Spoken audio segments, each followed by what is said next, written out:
Bismillahirrahmanirrahim. Assalamualaikum warahmatullahi wabarakatuh. Alhamdulillahirabbil alamin.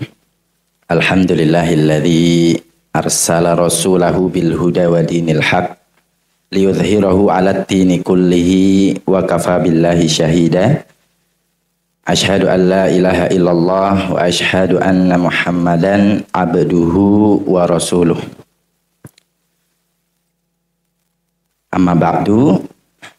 Alhamdulillah ibu-ibu, saya di sini menggantikan Bu Diah sementara. Dan kemarin sebenarnya sudah dimulai saya menyampaikan di sini, dan sekarang mungkin di majelis yang lain. Bu Diah kemarin menyampaikan pertemuan sebelum ini tentang surat Al-Fatihah. Benar apa enggak, Bu? Apa sudah lupa? Enggak ada di catatan.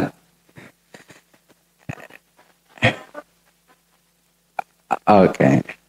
Ya, jadi katanya sebelumnya sudah pernah disampaikan tentang surat Al-Fatihah, kandungan makna surat Al-Fatihah di ayat-ayat yang pertama, di ayat-ayat awal. Dan isi kandungan surat Al-Fatihah itu, Bu, sangat penting untuk kita pahami. Kenapa? Karena surat Al-Fatihah adalah surat yang istimewa, surat yang paling agung. Nah, suatu hari Rasulullah Shallallahu Alaihi Wasallam itu pernah mengatakan kepada salah seorang sahabat, akan aku beritahu kamu surat yang paling agung di dalam Al-Quran. Nah, apa itu wahai Rasul? Kata Rasul, Alhamdulillahirabbil alamin. Surat Alhamdulillahirabbil alamin, yaitu surat Al-Fatihah.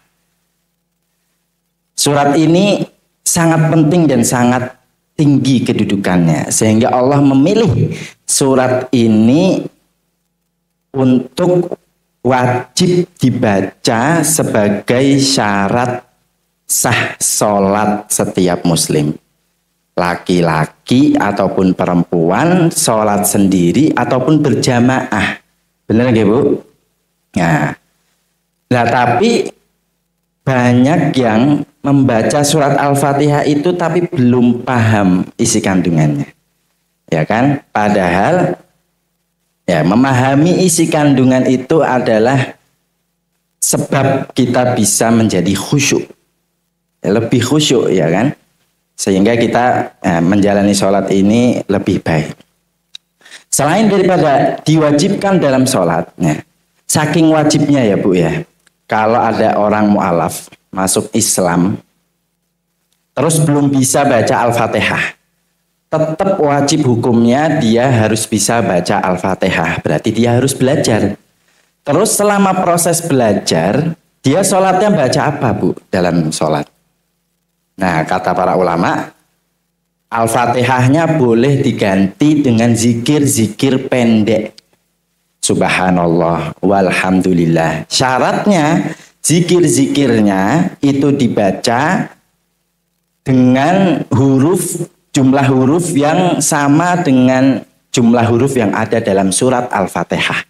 Karena pembacaan zikir itu menggantikan pembacaan surat Al-Fatihah. Nah, jadi tetap wajib buat orang yang belum bisa baca surat Al-Fatihah.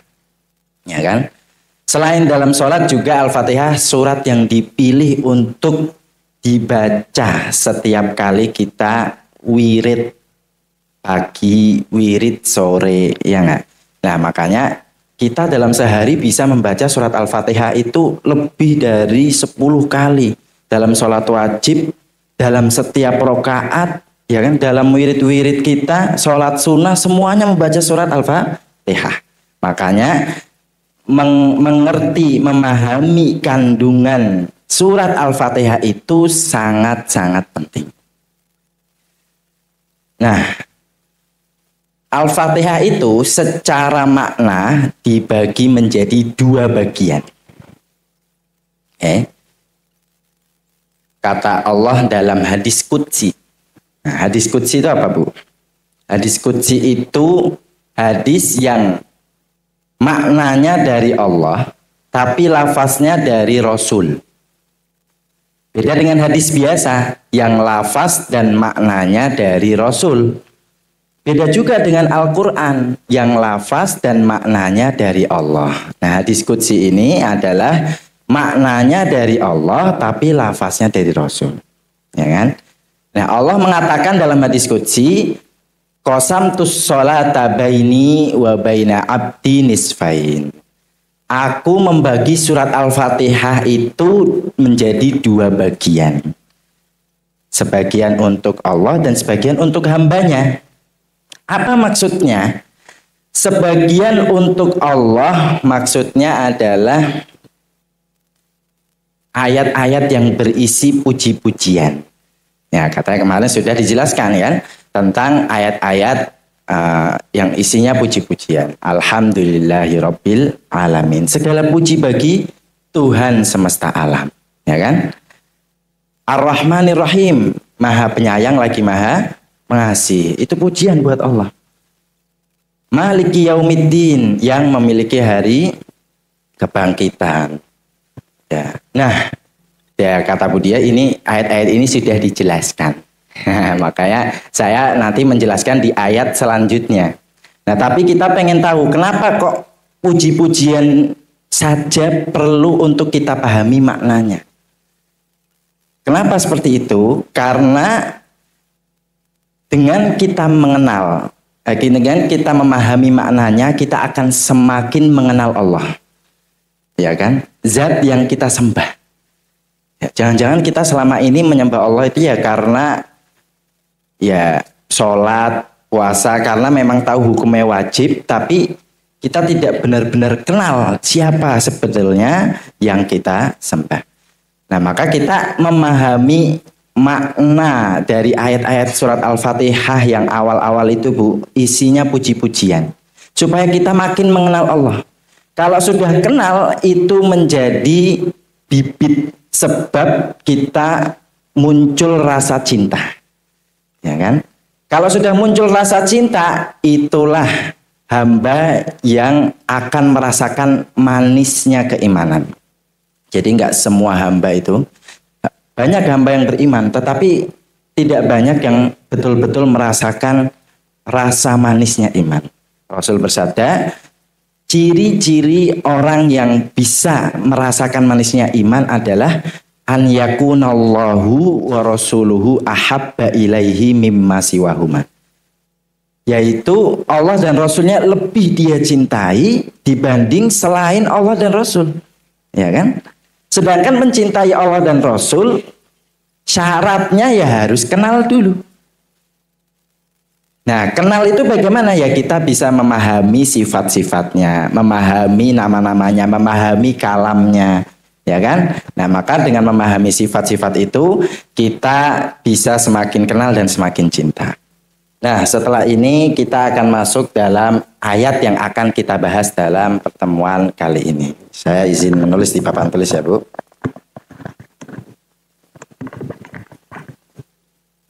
Ayat ke-5. Iyyaka na'budu wa iyyaka nasta'in. Tenang, Bu, yang saya tulis Arab ayatnya aja. Kalau tulis Al-Fatihah kan pernah ada tesnya katanya kan. Nah, berarti udah tahu tulisan Al-Fatihah. Ayat ke-5 mengatakan, Allah berfirman, iyyaka na'budu wa iyyaka nasta'in. Artinya apa? Hanya kepadamu wahai Allah kami menyembah, dan hanya kepadamu kami meminta tolong. Ayat ini, Bu, ayat yang sangat penting. Karena ulama mengatakan tentang ayat ini, Al-Fatihatu sirrul Quran. Al-Fatihah itu rahasia atau intinya Al-Quran. Wa sirrul Fatihah hadhil ayah. Dan inti surat Al-Fatihah itu ayat ini. Nah, ini adalah intinya. Dia berada di tengah-tengah. Kenapa seperti itu? Karena ayat ini menjelaskan tentang tujuan hidup manusia. Ya kan? Apa tujuan hidup manusia?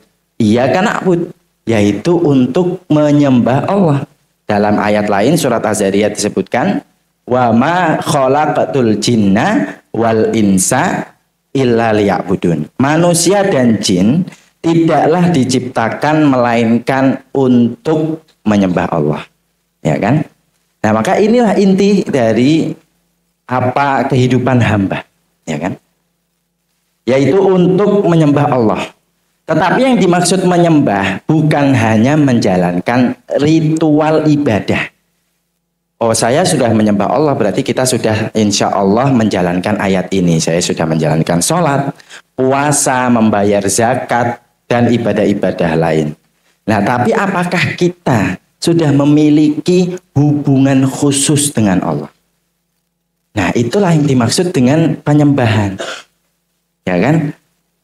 Irtibatun nas bi rabbil alamin. Seorang manusia itu memiliki hubungan khusus dengan Tuhannya. Nah, itulah yang menjadi pondasi hidup seorang hamba yang menjadikan segala aktivitasnya itu menjadi berkah. Dengan kita memahami betul, ya kan, ayat ini, yaitu penyembahan kepada Allah, yang maksudnya adalah menjalin hubungan dengan Tuhan, maka setiap aktivitas kita, yaitu misalnya apa, rizki kita, usia kita, harta kita, keberkahannya itu tergantung pada apakah kita menggantungkan, menghubungkan segala sesuatu itu kepada Allah, ya kan?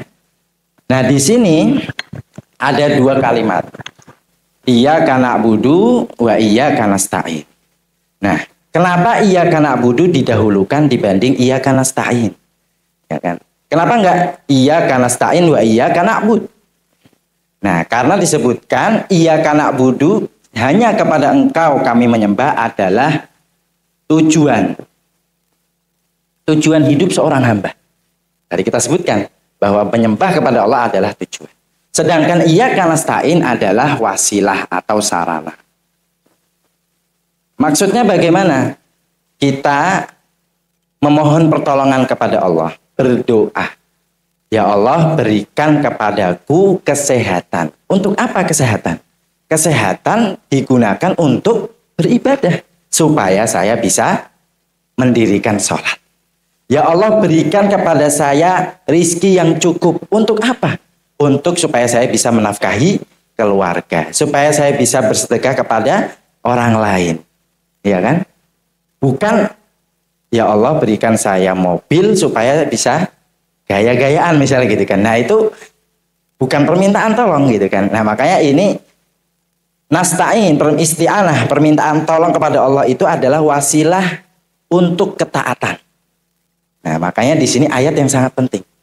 Karena kita di sini membahas tentang tujuan hidup dan bagaimana menuju tujuan itu, yaitu dengan meminta tolong kepada Allah untuk mencapai tujuan-tujuan itu. Nah, orang yang memahami dan meyakini sudah ayat ini, tidak akan ada kekhawatiran dan ketakutan buatnya. Bahasa Al-Qur'annya la khaufun alaihim walahum yahzanun. Tidak akan ada kekhawatiran akan masa depan, apa yang akan Allah tetapkan buat dia. Dan tidak ada ketakutan atau kesedihan atas apa yang menimpa dia di masa yang lalu. Kenapa? Karena setiap masalah dia tahu solusinya itu menggantungkan kepada Allah, ya kan? Setiap persoalan dia tahu solusinya adalah kembali kepada Allah. Nah, ini ayat ini adalah ayat yang mengingatkan kita. Ya, kenapa ayat ini dibaca setiap sholat? Supaya kita ngeh. Setiap sholat tuh kita bawanya masalah. Ya. Sebelum sholat tuh apa namanya? Masalah-masalah. Setiap orang punya masalah, ya kan? Lalu di dalam sholat kita diingatkan untuk mengembalikan masalah itu kepada Allah. Nah, ini ayat kelima, Bu. Ayat ke-6 disebutkan apa? Ihdinas siratal mustaqim. Tunjukilah kami jalan yang lurus. Ya kan? Nah, di sini ayat ini adalah doa. Ya kan? Doa itu adalah permintaan. Nah, makanya disebutkan setengah Al-Fatihah itu untuk Allah, yaitu puji-pujian, dan setengahnya untuk hambanya. Nah ini setengahnya, yaitu doa dari hamba kepada Allah. Nah di sini dalam ayat 6 Allah memberikan contoh tata cara berdoa yang baik, yaitu sebelum kita meminta, kita baca dulu puji-pujian kepada Allah, ya kan? Makanya kalau berdoa kita sebut dulu hamdan na'imin, hamda yuwafi ni'amahu wa yukafi'u mazidah. Ya Rabbi lakal hamd, ya Allah bagimu segala puji, walakas syukur, bagimu segala syukur, ya kan? Baru setelah itu kita meminta Allahumma gfir, Allahumma Rabbi, misalnya Rabbana atina dan lain sebagainya.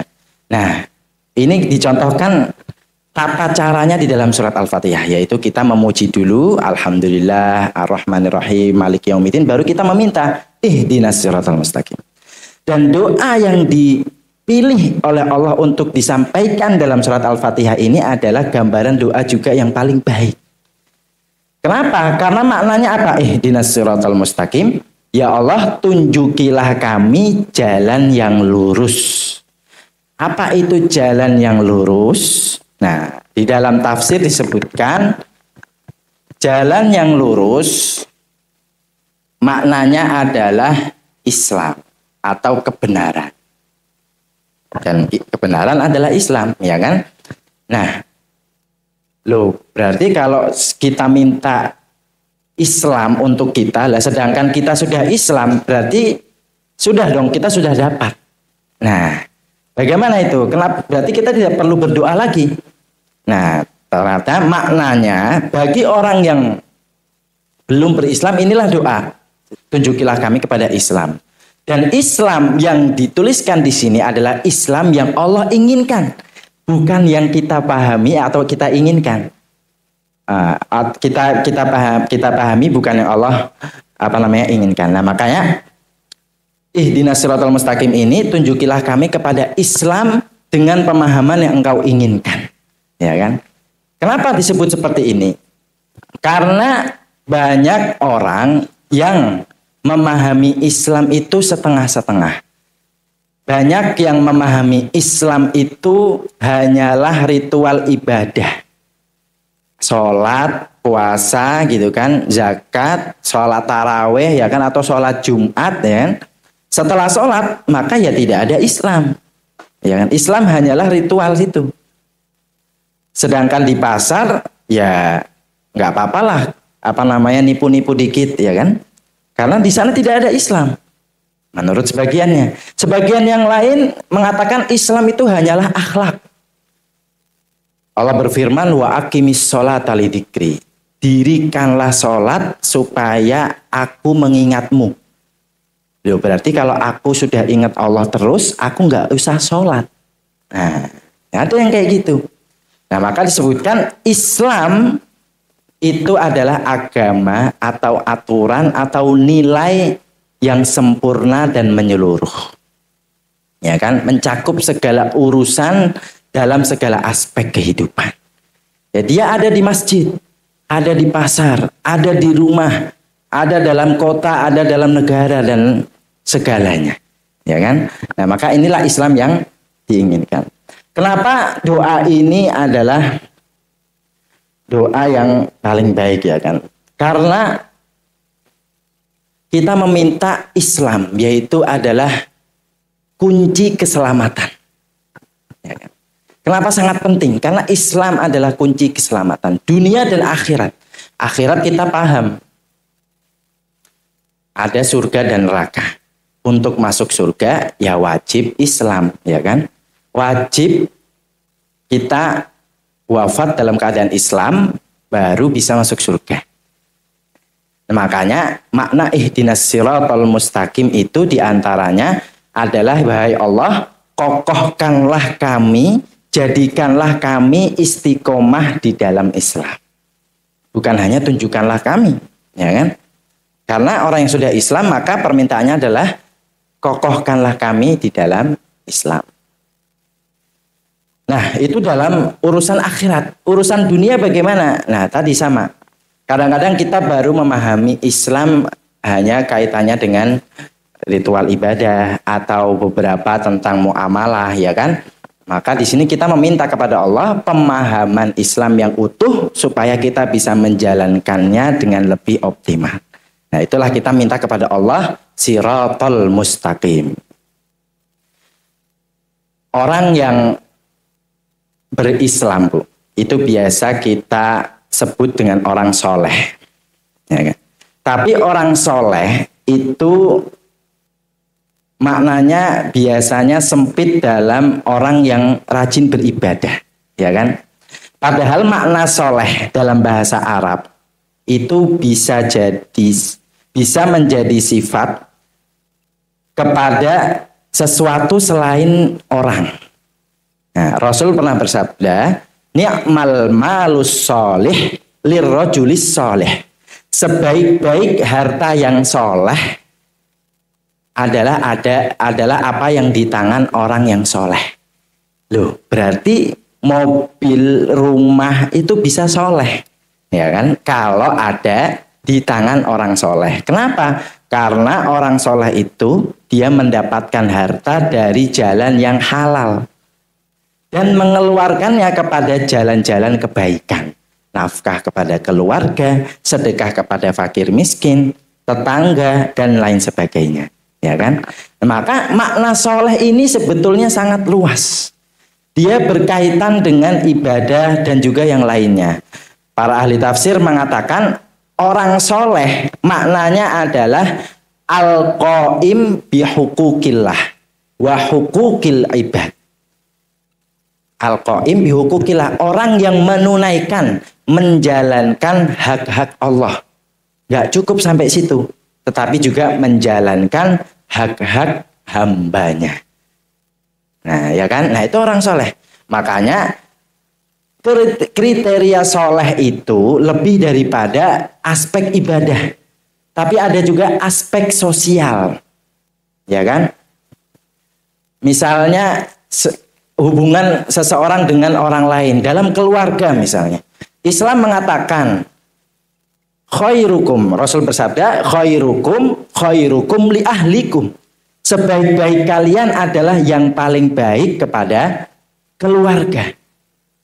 Nah, berarti rajin sholat, rajin puasa itu ya nggak cukup. Karena perintah Allah juga suruh baik sama keluarga. Sama suami, sama istri, sama anak-anak, sama ibu, bapak, kakak, adik, semuanya. Ya kan?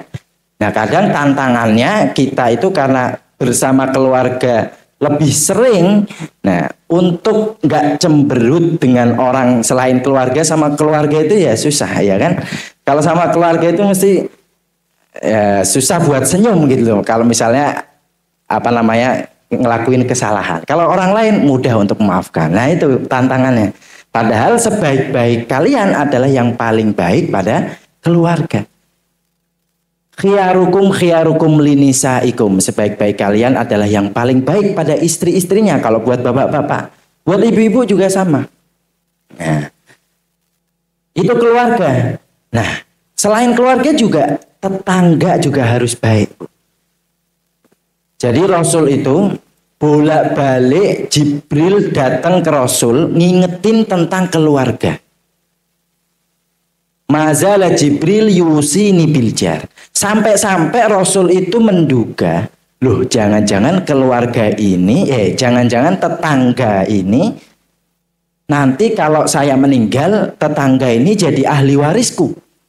Karena kok sering banget diingetin, ya kan? Nah, itu karena tetangga itu sangat penting untuk diperhatikan.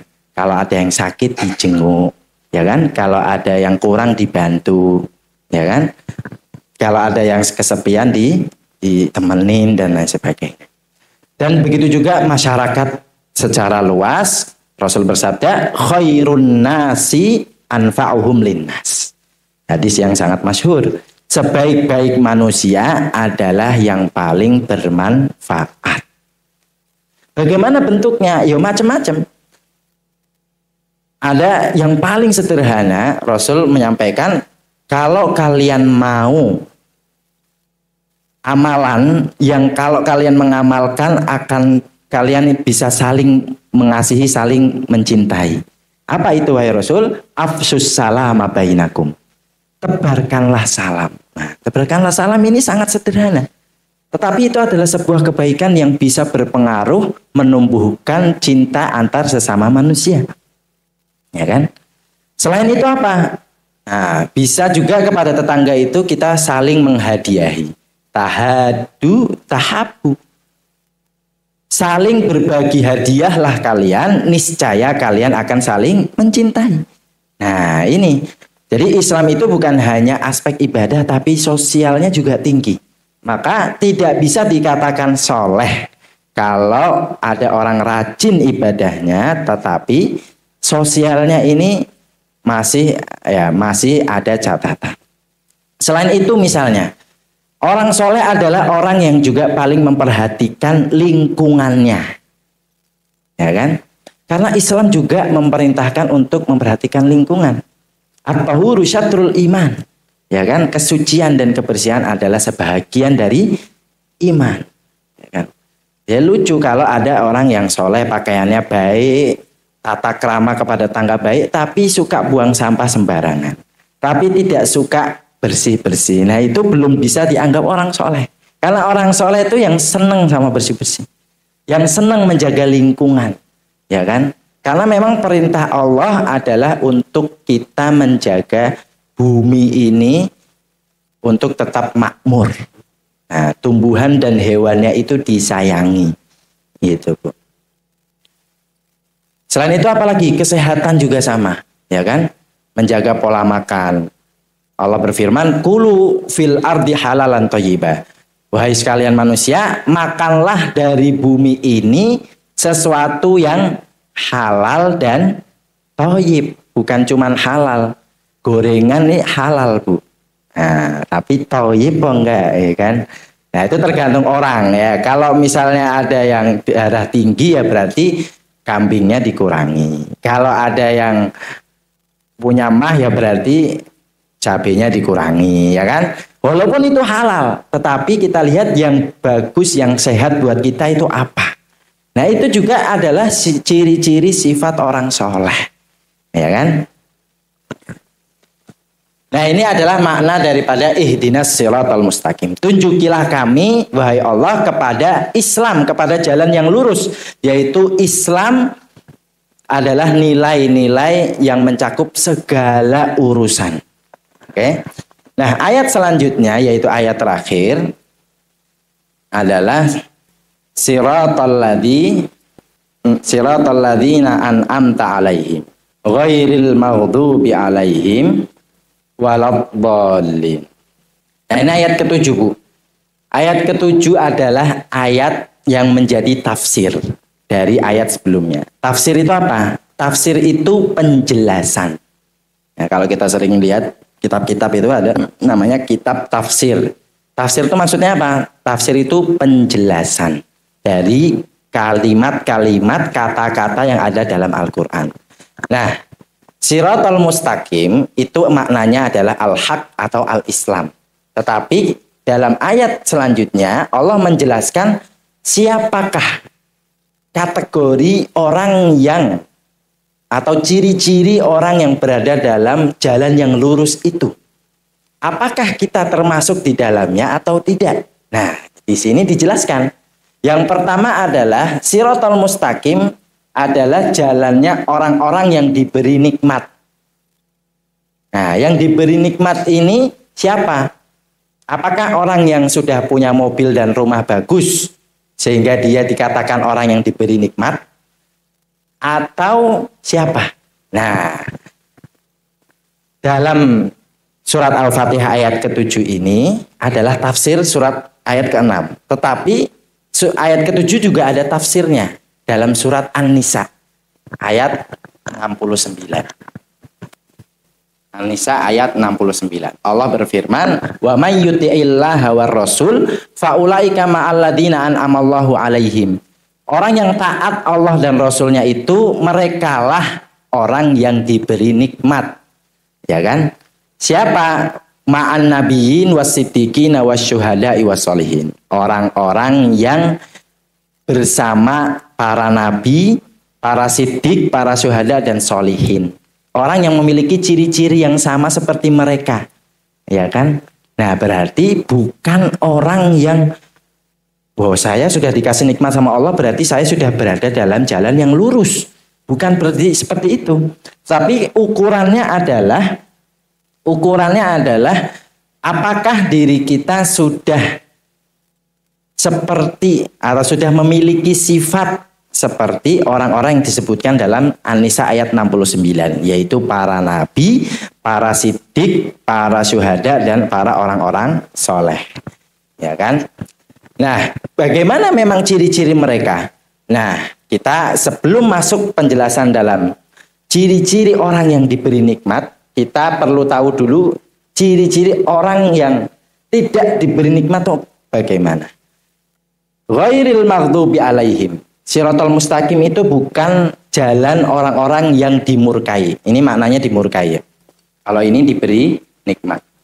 Dimurkai itu dalam tafsir sebutkan mereka adalah orang-orang Yahudi. Kenapa orang-orang Yahudi itu termasuk golongan orang-orang yang dimurkai? Ulama mengatakan sebabnya adalah karena mereka diberikan ilmu tetapi enggan beramal. Nah, mereka diberikan ilmu tetapi tidak mau beramal. Mereka datang kepada mereka berita kenabian tapi mereka tidak mau beriman, ya kan? Nah, ini orang Yahudi. Makanya mereka dimurkai. Sudah tahu harus melakukan apa tetapi mengingkari dan tidak mau melakukan. Ya kan? Sedangkan ad-dhalin itu artinya sesat. Sesat yang dimaksud siapa? Orang-orang yang sesat adalah orang-orang Nasrani. Ini dalam tafsir seperti ini, Bu. Tetapi apakah kita karena sudah Islam berarti kita tidak termasuk maghdubi alaihim waladhdallin? Belum tentu. Kenapa? Karena apakah kita masuk dalam ciri-ciri mereka atau tidak? Nah, Nasrani itu mereka rajin beramal, tetapi amalnya tanpa ilmu. Nah, kebalikan dari Yahudi. Ya, Bu. Nah, berarti kalau seperti ini, orang-orang yang diberi nikmat itu apa, Bu? Orang-orang yang mereka mendapatkan ilmu, mereka menerima ilmu, mereka berusaha mencari ilmu, lantas ketika mereka mendapatkannya, mereka bersegera bersemangat untuk mengamalkannya. Inilah orang-orang yang diberi nikmat. Mereka bersama para nabi, para siddiq, para syuhada, dan para sholihin. Ya kan? Memang apa sih hubungannya ilmu dan amal? Nah, hubungan ilmu dan amal ini ternyata sangat erat. Ya kan? Dia memiliki hubungan yang sangat erat. Nah, kita pertama masuk ke ilmu dulu. Ilmu ini sangat penting untuk dasar amal. Karena orang yang beramal tanpa ilmu itu menjadi orang yang sesat, bahkan menyesatkan. Nah, Umar bin Abdul Aziz, seorang pemimpin, seorang ulama mengatakan, man amila amalan, barang siapa yang beramal ala ghairi ilmin, tanpa ada dasar ilmu, kana mayufsidu aksar mimma yuslih. Justru dia merusaknya itu lebih besar dibanding memperbaiki, katanya. Nah, jadi hati-hati, Bu. Kalau misalnya kita mau melakukan sesuatu itu, kita perlu tahu dulu dasar dan ilmunya bagaimana. Kalau tidak tahu, fas'alu ahla dzikri, tanya kepada orang-orang yang tahu, ya kan? Nah, maka di sini ibu-ibu sudah dipilih oleh Allah, dilembutkan hatinya untuk datang ke majelis-majelis ilmu, maka patut kita syukuri, ya kan? Tinggal satu lagi, ada amal, ya kan? Karena amal ini juga menjadi kunci kebahagiaan, kunci diberinya nikmat seorang hamba. Imam Al-Ghazali rahimahullah menyampaikan, ibarat orang yang tidak mengamalkan ilmunya itu ibarat orang yang memiliki senjata, kemudian dia berjalan di dalam hutan, diserang hewan buas. Tetapi dia tidak menggunakan senjatanya untuk melawan. Nah, sehingga dia binasa. Nah, maka ini sama. Kita mendapatkan ilmu, ya kan? Tentang kewajiban-kewajiban apa yang harus dilakukan, kesunahan-kesunahan apa yang harus dilakukan, gitu kan. Nah, ketika kita mendapatkan ilmu ini, maka tidak cukup kita tahu, tetapi juga harus mengamalkan. Karena ulama lain mengatakan, Fudail bin Iyad rahimahullah, seseorang yang mengambil ilmu, belumlah dia beranjak dari kebodohan atas apa yang dia ilmui sampai dia mengamalkannya, ya kan? Jadi kita sudah dapat ilmu nih, belum tentu dianggap orang yang tahu, karena syaratnya itu harus diamalkan dulu. Jangan-jangan Allah itu belum mencatat apa yang kita tahu sebelum kita betul-betul mengamalkannya, ya kan? Nah, makanya orang-orang non-muslim itu melihat Islam itu dengan apa yang tampak. Mereka tidak akan percaya kalau kita bicara Al-Quran, bicara ayat-ayat Al-Quran dan bicara hadis-hadis. Ya kan? Kalau percaya ya berarti sudah Islam, ya kan? Nah, makanya mereka nggak percaya. Terus mereka melihat Islam dari mana? Mereka melihat Islam dari apa yang orang Islam lakukan. Nah, kalau orang Islam tidak melaksanakan Islam, berarti nanti orang non-Islam akan memandang Islam itu ya apa yang dilakukan orang Islam. Padahal orang Islamnya tidak sedang melaksanakan Islam. Nah, itulah pentingnya amal, ya kan? Di samping kita mendapat ganjaran, di samping amal itulah kunci dari dakwah, dari image atau potret yang baik daripada agama Islam. Oke. Nah, inilah materi kita hari ini. Mudah-mudahan kita bisa mengambil pelajaran. Mungkin kita ambil kesimpulan dari ayat yang kita bahas, 3 ayat ini. Iyyaka na'budu wa iyyaka nasta'in adalah hanya kepada Engkau kami menyembah dan hanya kepada Engkau kami meminta tolong. Ayat ini adalah ayat yang menjadi inti daripada surat Al-Fatihah, karena di sini terdapat makna atau penjelasan tentang tujuan hidup seorang hamba, yaitu untuk menyembah Allah, ya kan? Dan bagaimana wasilahnya, bagaimana sarana untuk kita bisa menyembah Allah? Kita meminta tolong kepada Allah untuk diberi kekuatan, diberi kesehatan supaya bisa beribadah. Ihdinas siratal mustaqim, tunjukilah kami jalan yang lurus. Apa itu jalan yang lurus? Adalah jalan Islam, ya kan? Islam yang bagaimana? Islam yang Allah inginkan, yaitu Islam yang mencakup segala aspek kehidupan. Aspek ibadah, aspek sosial, aspek lingkungan, kesehatan, dan semua yang ada di dunia ini Islam telah mengaturnya, ya kan? Nah, Siratal Mustaqim itu siapakah mereka yang berada di jalan yang lurus? Yaitu adalah orang-orang yang diberi nikmat.